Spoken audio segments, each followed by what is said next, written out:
It's 11 o'clock. So I think we can start.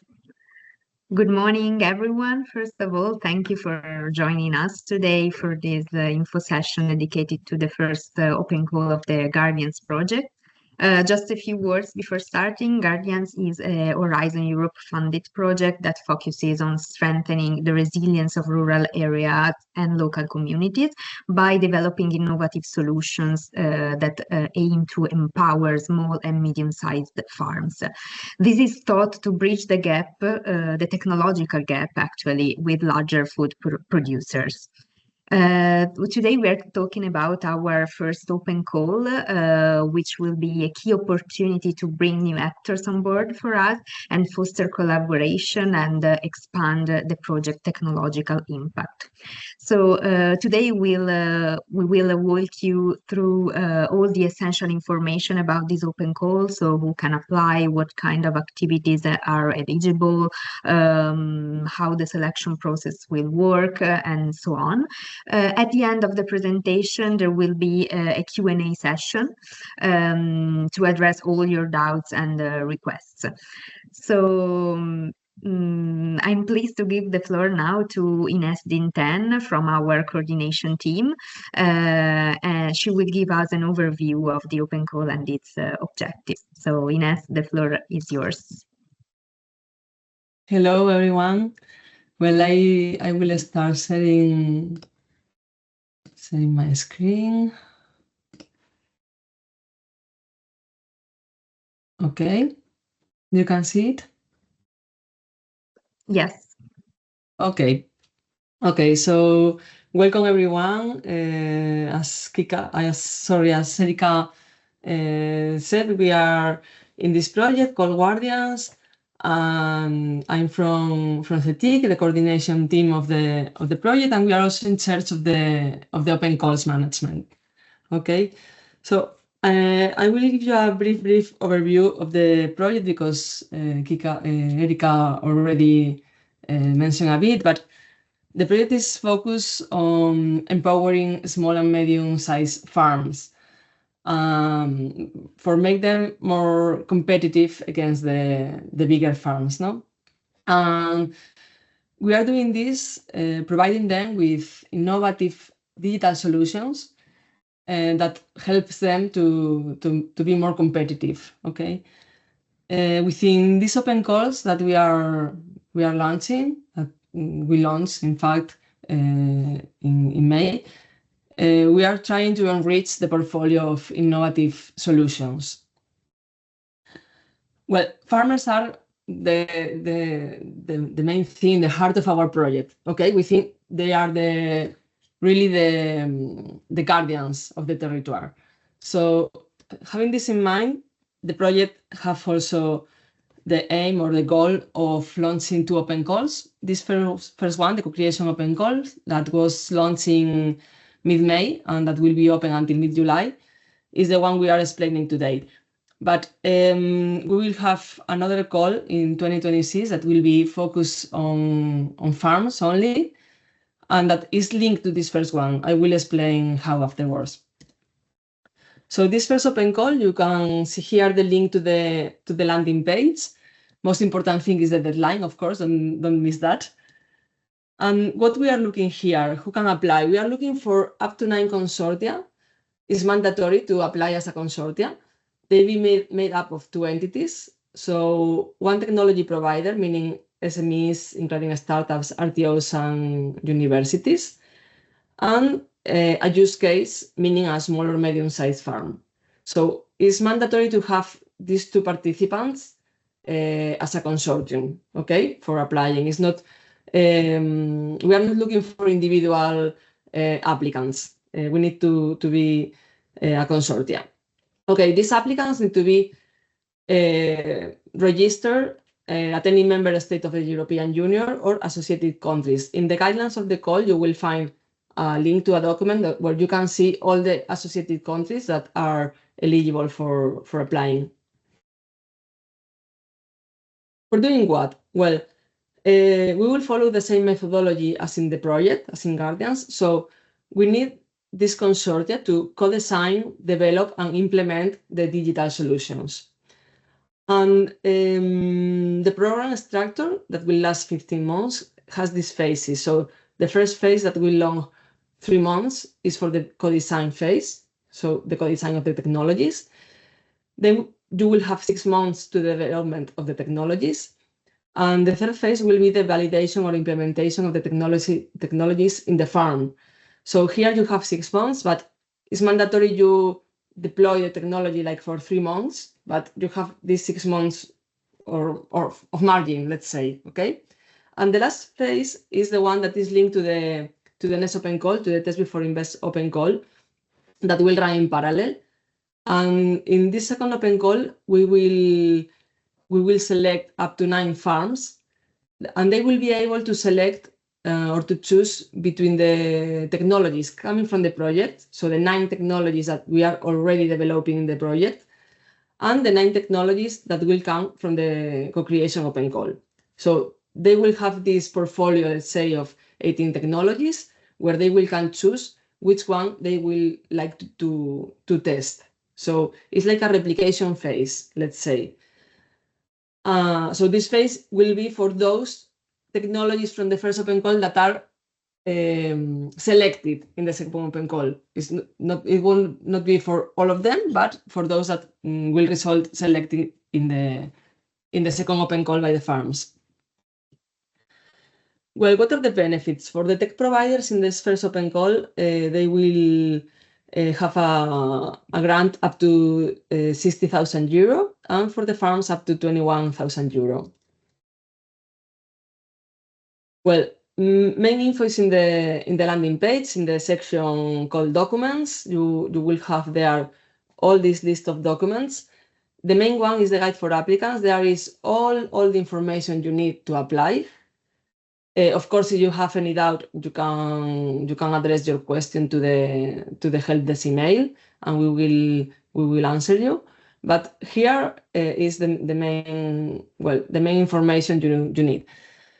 You have also a frequently asked questions document that is gathering the main questions that usually arise, and that will be updated with some important questions that we are receiving in the help desk.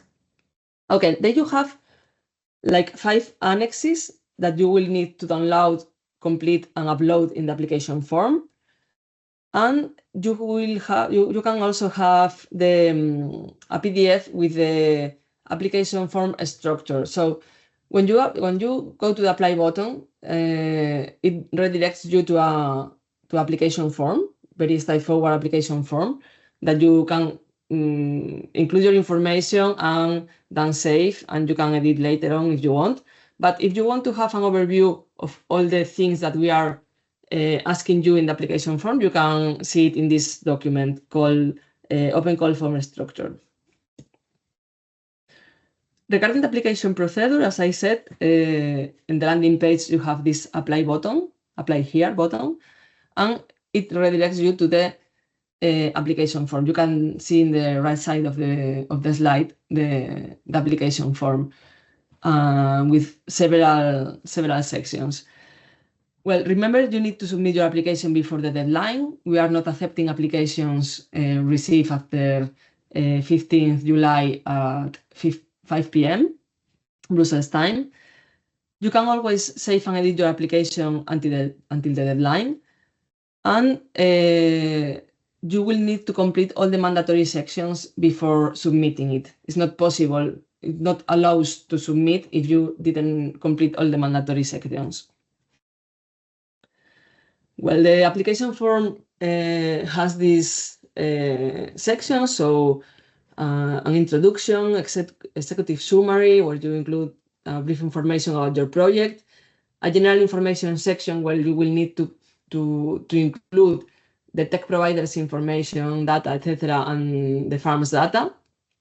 Very normal sections. Usually, you shouldn't have any doubt here, but of course, you can ask if you have any. And then you have the 5 main sections, let's say, that are evaluated or assessed by the external evaluators. So the innovation potential, impact, consortium, financial viability, and the potential extra points. And then you have other four sections that are more bureaucracy related, like ethics and security assessment, declaration of honor, processing of the personal data, and the privacy policy. Well, in section 4, innovation potential, you will find several subsections inside. So the first one is the technology description, and you will always find this structure. You will find some key elements to consider that are coming from the guide for applicants that make it easier for you when you are completing the form. We have included here the main aspect you need to consider when answering the questions. So, for example, here in the technology description, you need to include the technology architecture, connectivity considerations, innovations, state of the art, etc. Then you have a box that, as you see, is mandatory with the red asterisk, and you have also the number of characters that are allowed. So you can complete it here. In this case, you can see that you need to upload also an image with the solution architecture.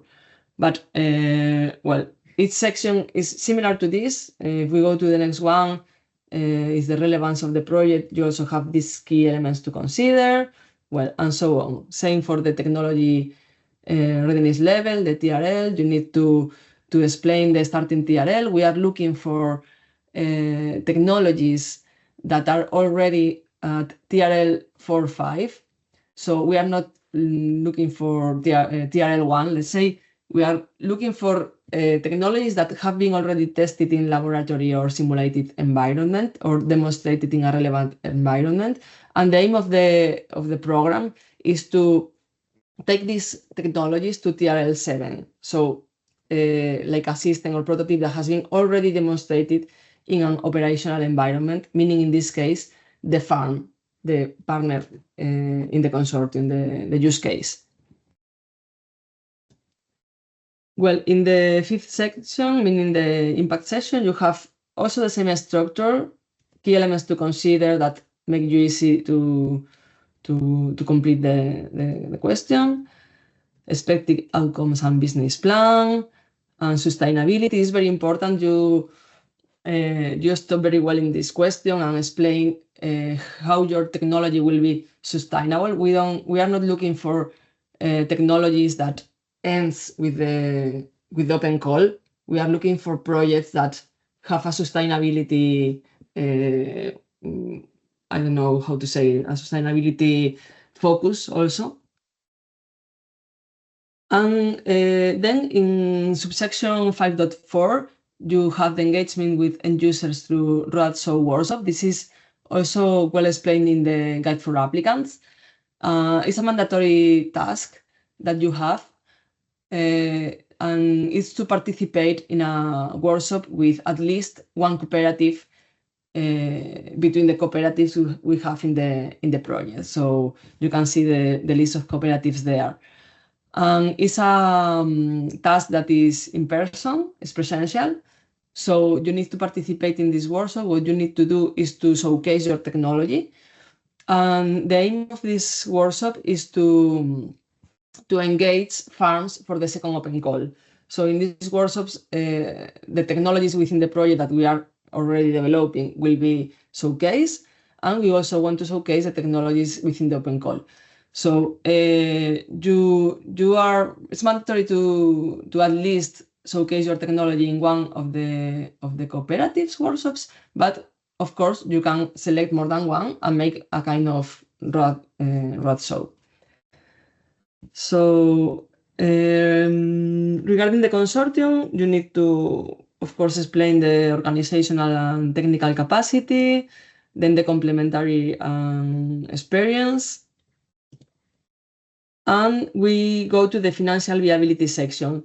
Here is a difference with the previous section because you will find like these tips or definitions for its subsection. So the clear budget definition, work plan and tentative timeline, and the risk and mitigation measures. But you won't find these boxes to write because you need to download the financial viability annex from the landing page.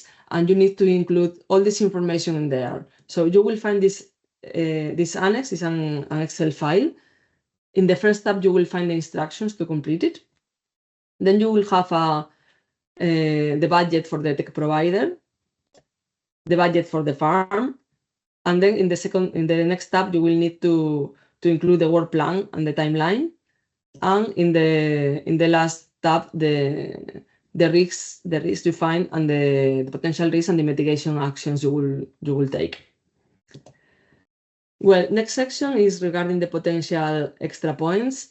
If you have already read the guidelines, we are giving up to 2 points if you comply with any of the characteristics are listed there.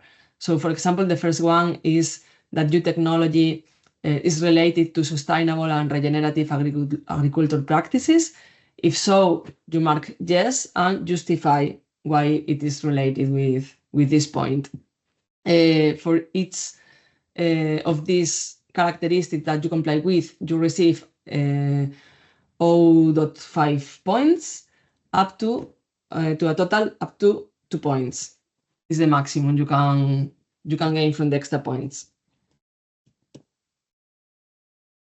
Well, we go with the selection process. You can see here the process as a whole. After the full proposal submission, that, as I said, is 15 July, the deadline, we will perform an eligibility check that will happen at the end of July. And from here, we will have the list of eligible applications. So those that complies with all the requirements regarding eligibility. These requirements are set in the guide for applicants. And those eligible applications will be sent to the external evaluators. Each application will be assessed by 2 external and independent evaluators. And from here, we will have a ranking list of the best proposals. So, proposals that are rejected for not being eligible will be, of course, communicated. And then with this ranking list coming from the external evaluator, what we will do is to validate it from the project. So we have a selection committee that will be composed by at least 2 technical partners from the Guardians project, plus us as coordinators of the project.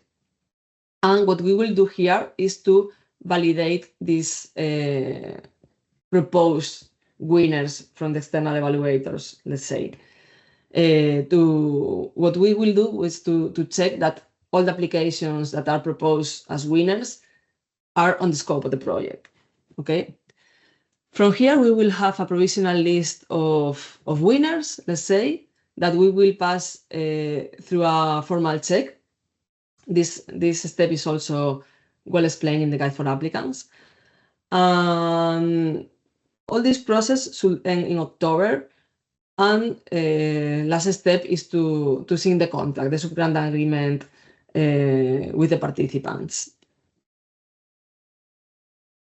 Well, the main eligibility criteria, there are more listed in the guide for applicants, but the main ones are that the consortia are made up of 2 partners, as I said before, technology provider plus a small or a medium farm, that they are registered in the member states of the European Union or associated countries, that the initial TRL of the technology is 4.5.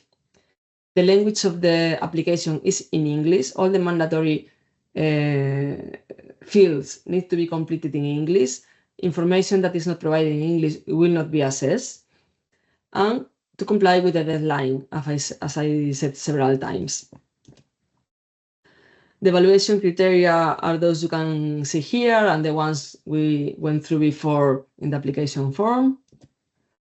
And here are the extra points. As I said before, you can achieve 0.5 for each one of them, up to 2 points in total.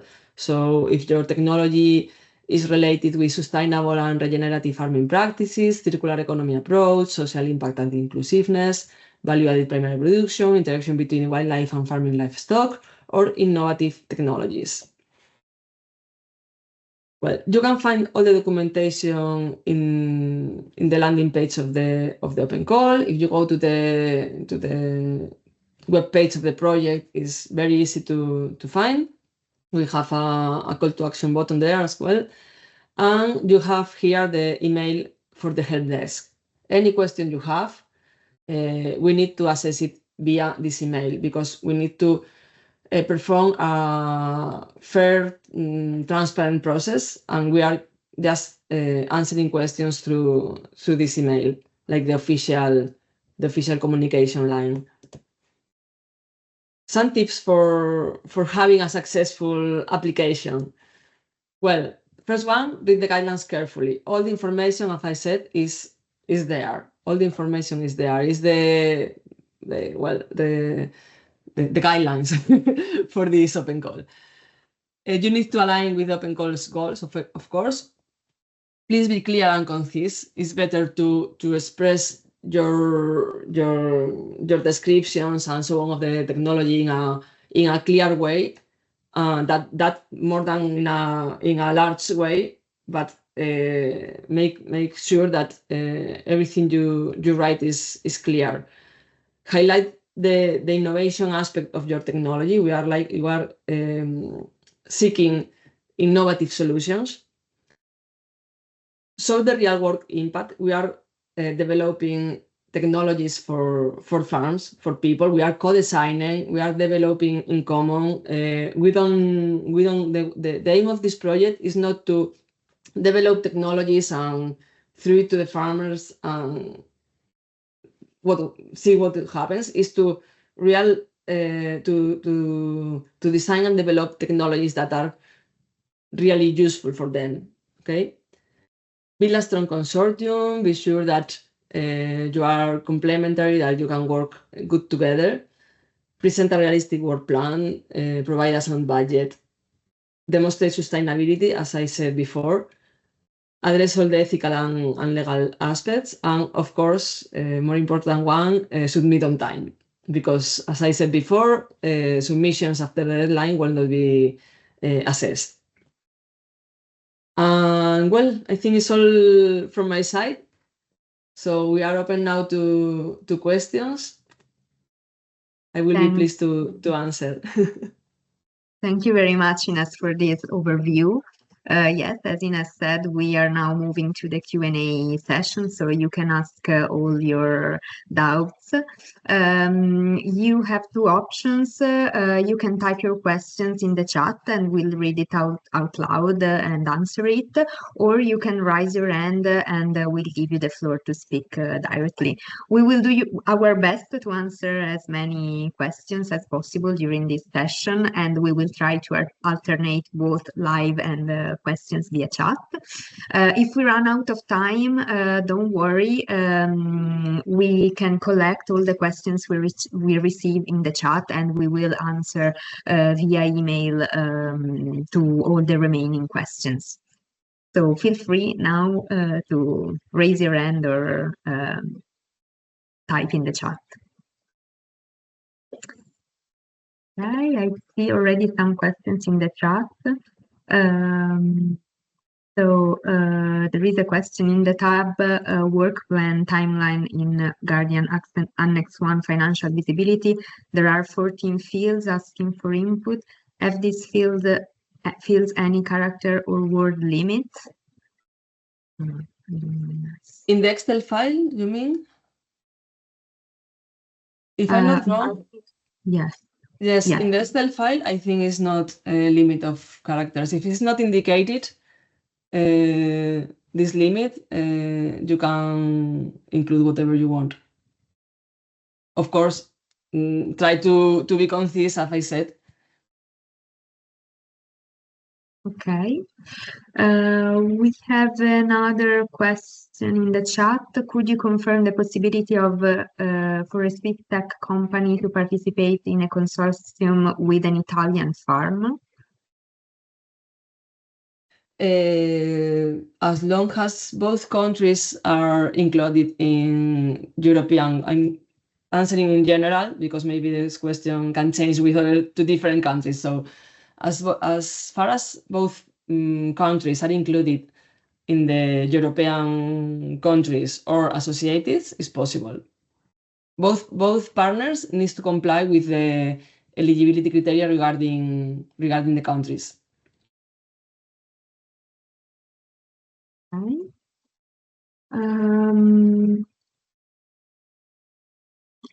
Okay, here we have a question about the definition of startup. We are an official startup in Spain with 4 years, but sometimes in Europe I perceive startups are considered up to 3 years old. So that's why they are asking. I can answer this. I have not in my mind right now, but I'm sure in the guidelines is a description of the startup or a link to the proper page of the community union. Let me see. Just 1 second because this is easy to check.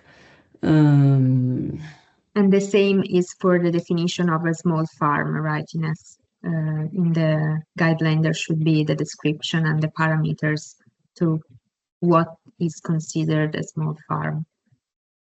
Yeah, for the small farm, you have an annex in the guide for applicants that gives an overview of what a small farm is. Here, it's very difficult to give a static definition because in each country around Europe, being a small farm is a different thing. Let's say even in Spain, in different parts of Spain, is pretty difficult to say. It's not just a question of size, of hectares, or other things, but the main intention with the small farm inclusion is that it's like familiar farm that is small, let's say. But you have an annex in the guide for applicants where we are explaining the main difference between being a small farm or a large farm. This will be assessed case by case, let's say, because it's not a formal definition in Europe of what is a small and medium farm. Regarding the startup thing, I'm not seeing it right now, but we will answer you specifically afterwards by email if you want to give this question to the help desk. But I'm pretty sure there is a link in the guidelines that links to the definition in the European Union webpage. Okay. Thanks, Ines. There are some questions about the impact and the technology providers mostly. Is there any expectation about the direction of such real-world impact? In my views, it should be contextually relevant, but might be good to know if there is any specific limitations to that. No, it's not a specific limitation, but you just need to explain the best you can. What is your vision for your technology, and where do you want to arrive with it, and which are your plans to make it feasible? But we are not expecting something in concrete, but what we are expecting is not to finish with the open call, but to have a plan for the technology. And related to that, there is another question. Could you please clarify what exactly is expected from the tech provider in the open call? Should we propose something entirely new, or are we supposed to extend, adapt, or replicate the existing tools in the Guardians project? Well, we are not taking the Guardians technologies as a starting point, okay? But we are not also looking for something that is not happening yet, because you need to be at TRL 4.5. So maybe there is a technology that you were using for other thing or experimenting for other thing, and you think you can use it for agriculture or something like that. It's not necessary that it's something, a new idea that comes up today because we are in June and you need to have your technology at TRL 4.5. But we are not taking the technologies within Swardian project, the technologies we already have as a starting point, because they are more advanced, in fact, than TRL 4.5. And we are developing there inside the intention is to enrich the portfolio of technologies. We have already 9 and we want 9 different ones. Of course, well, as innovative as they are, it will be better. Here we have another question about the related to that about the phase in which the technology has to be at the moment of the application. So you said TRL 4, right? 4.5. 4.5 at the moment of the application. At the moment of the application, 4.5. Okay, and maybe I don't know if it could be useful to explain a little bit what is precisely TRL.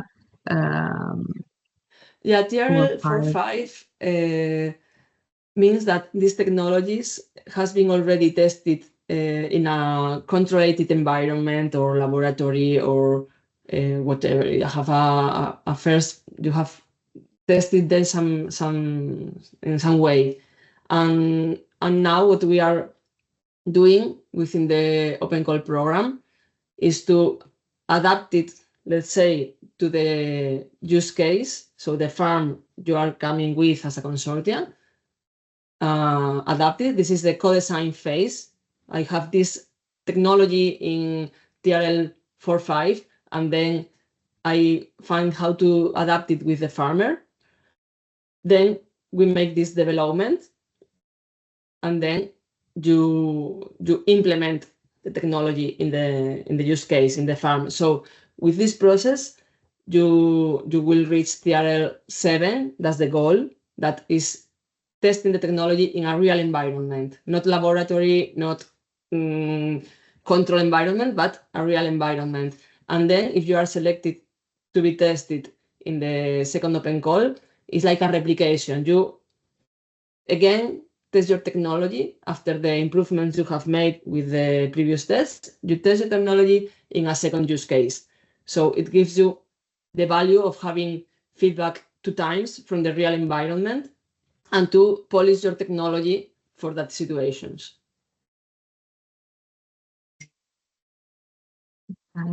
Thank you, Ines.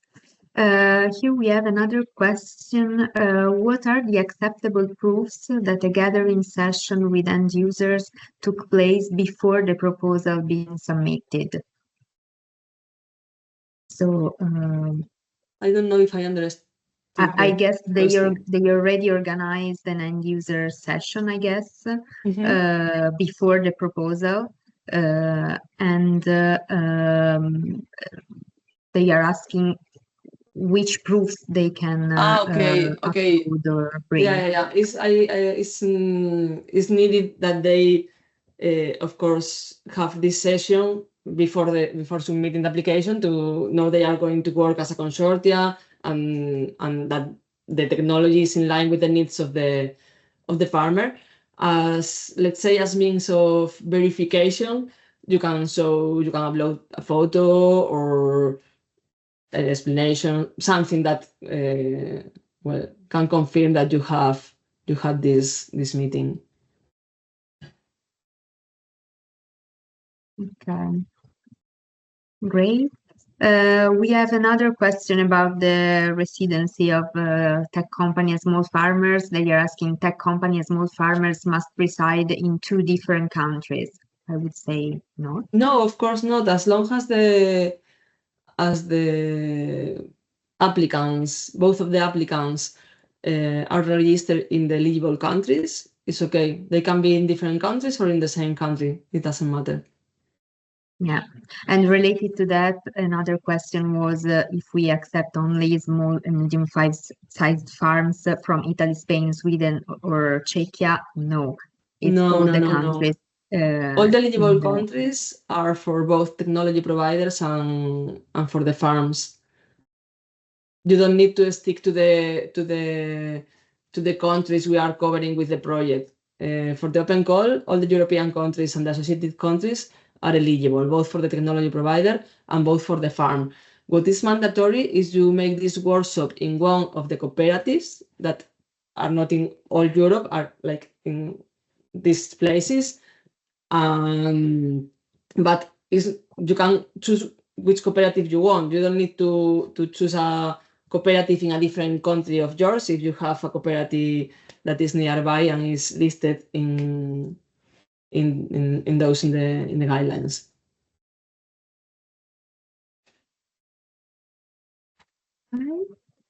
Thanks. So we have another question. Which are the priority award criteria for the evaluation?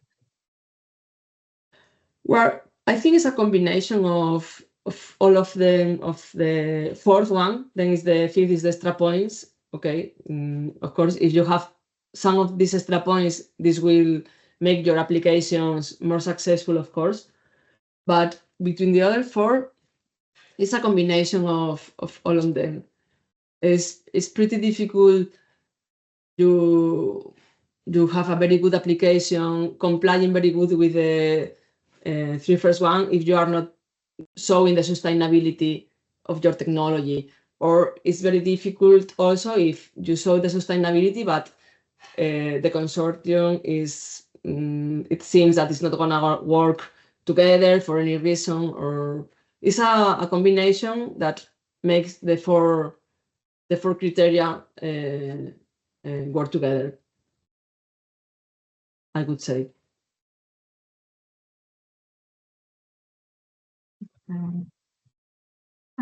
We have another two questions.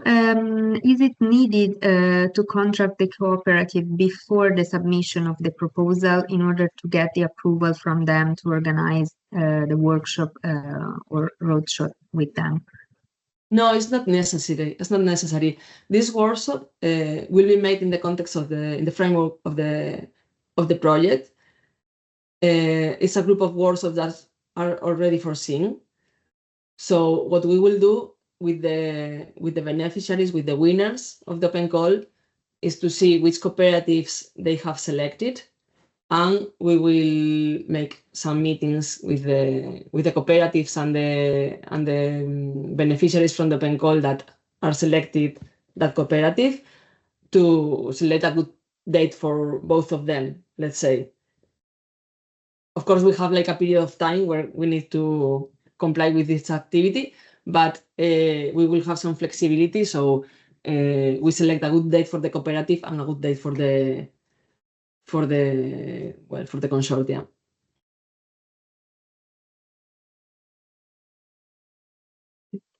Another question. There is a quote from the guidelines, I guess. Each participating entity must provide a valid VAT number at the time of sub-grant agreement preparation. Is this on July 15th or later? The sub-grant agreement preparation is preview for in September, October. So at the end of all the evaluation process is when you need to see the sub-grant agreement if you result winner, let's say. I think that in the form you are already asked for the VAT number, but I'm not sure if you are copy pasting this sentence from the guidelines. It should be good if you provide it in the moment of the sub-grant agreement, but I will need to check. I'm not sure if we are asking for it when the sub-grant agreement or already at the application form. But if it's stated like that in the guidelines, let me check quickly because there are so many things.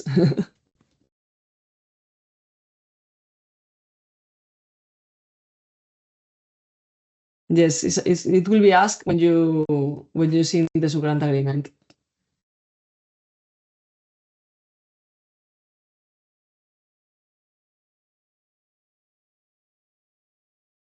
So after July Yeah. 15th. Perfect. We have a question about the cooperatives. Can we select all the cooperatives and I'm saying, decide? sorry, Erika. I'm checking also in the application form that we are including also the VAT as mandatory.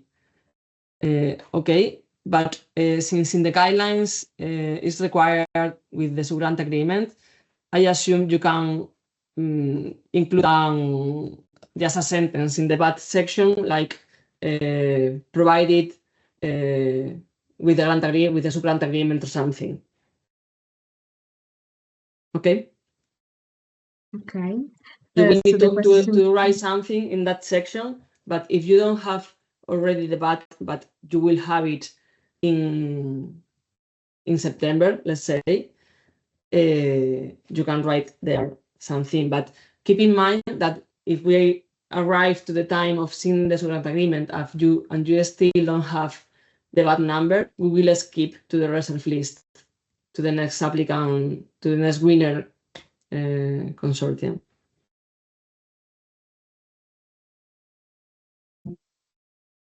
So,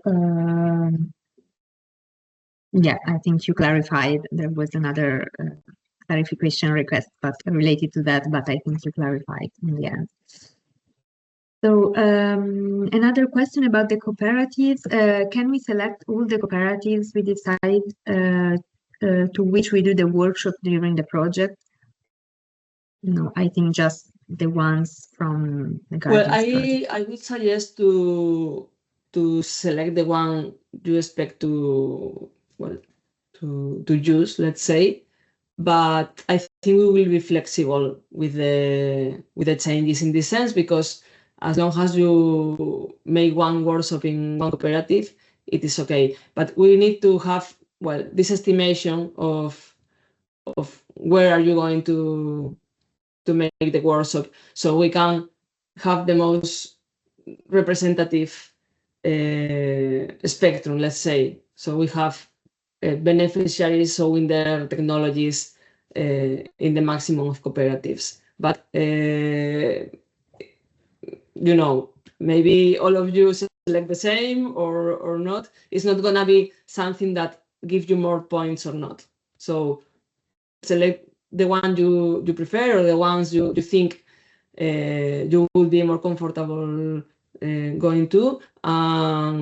If afterwards something comes up, I think it will be possible to change. There will not be problem, because the workshops will be happening in all the cooperatives. We will have these workshops in all of them. Maybe two of you select the same, two of the winners select the same, and you will participate in the same workshop.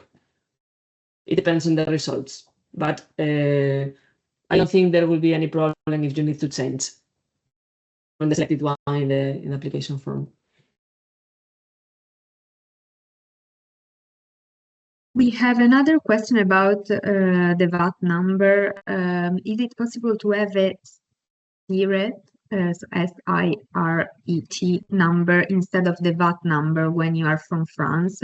We as a farm do not have a VAT, but only a SIRET number. Yeah, if I'm not wrong, I've already answered to Lisa via the help desk, and I think the answer was yes, that they can use the SIRET. I don't remember the name, if it was SIRET or what was the name, but I've checked with the compliance team and the legal team, and it was okay. But I don't know if it's the same word, if it's the same question as the one I've received in the help desk. If you are the person who write to the help desk and the answer was yes, yes. And if not, please refer the question to the help desk and we will answer you legally speaking. Yeah, I think she sent an email before. Yeah, I think so too. Yes, you did. I was the one. Just wanted to ask again for others to know this too. Thanks, Lisa.